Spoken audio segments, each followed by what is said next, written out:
operational tactic developed by the U.S. military to use against terrorist organizations abroad. It appears to have ended up as a Democrat Party strategy to defeat President Trump in the 2020 election. Dr. J. Michael Waller is a defense expert and was the first to spot it. What is Defeat Disinfo?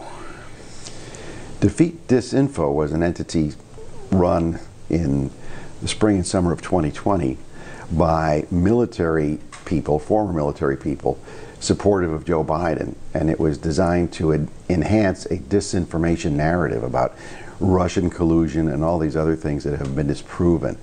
But they were using their military prestige to make their own disinformation seem like it was anti-disinformation.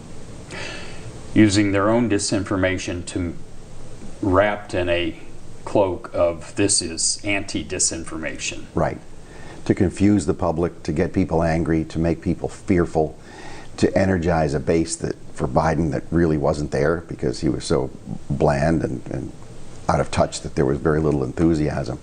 So it was like a psychological warfare operation aimed at the American public by former military officers who had been involved in counterinsurgency to treat the American public as an insurgency and to squash it as one would squash an insurgency. Dr. Waller would know because he helped develop these techniques to be used against America's enemies abroad. As a civilian, I was involved in helping prepare elements of what became the counterinsurgency manual issued by the military under Nagel. Most of my parts were removed. They related to psychological warfare and using psychological warfare to a more robust way against the enemy. Well, Nagel didn't use that in the Army manual, but he did use it in 2020 against the American public. John Nagel is a retired Army lieutenant colonel and a leading expert on military counterinsurgency tactics. And these are guys who know how to use that. Sure. Yeah, former General Stanley McChrystal was on the board of one of the firm that was manufacturing this. John Nagel, former lieutenant colonel, and another former lieutenant colonel of his named Yingling, seemed to be the architects of it. Now, this was the people who designed the counterinsurgency manual against Al-Qaeda and the Taliban were the ones who came out in 2020 to weaponize these types of technologies and techniques against people who supported President Trump. According to Waller, the retired military officers created a sophisticated computer algorithm that tracked pro-Trump messages on social media and paid influencers to counter those messages with anti-Trump propaganda. But that's not all they did. Two lieutenant colonels, Nagel and Yingling, they wrote a letter and made it public, but it was aimed at the chairman of the Joint Chiefs of Staff, Milley. Right? Yes, this letter showed some type of an internal network of former military officers and what one presumes were still active duty military officers to literally remove President Trump from office. They were anticipating an electoral confusion about the vote and about the tallying of the vote.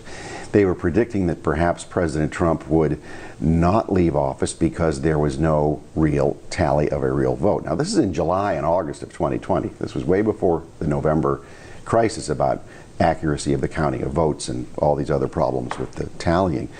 They were saying in July and August, we need to be prepared to remove Trump militarily. And the big mistake that they made was they showed their hand when they called on General Milley, chairman of the Joint Chiefs of Staff, to intervene personally to have the President of the United States removed by force from the White House. In the letter authored by the lieutenant colonels Nagel and Yingling, accused President Trump of, quote, assembling a private army capable of thwarting not only the will of the electorate, but also the capacities of ordinary law enforcement, unquote. Basically saying Trump is an enemy of the American people. But it wasn't just this group of retired military officers saying this. In August of 2020, Democrat Speaker of the House Nancy Pelosi called not only Trump an enemy, but Republican members of the House of Representatives as well. And sadly, the domestic enemies to our voting system and our honoring our Constitution are right at 1600 Pennsylvania Avenue with their allies in the Congress of the United States.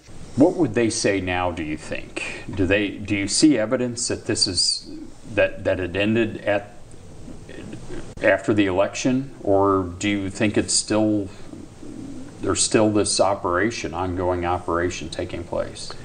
Well, these operations just don't stop. You have people who have either a political or a financial interest in having them continue. It appears they haven't stopped. In January of this year, Pelosi again called her Republican colleagues the enemy. When the enemy is within the House of Representatives. Applying counterinsurgency tactics to politics in the U.S. may explain Democrats labeling their political opposition and Trump supporters a dangerous insurgency. Whether or not it will continue to be effective as a political strategy remains to be seen.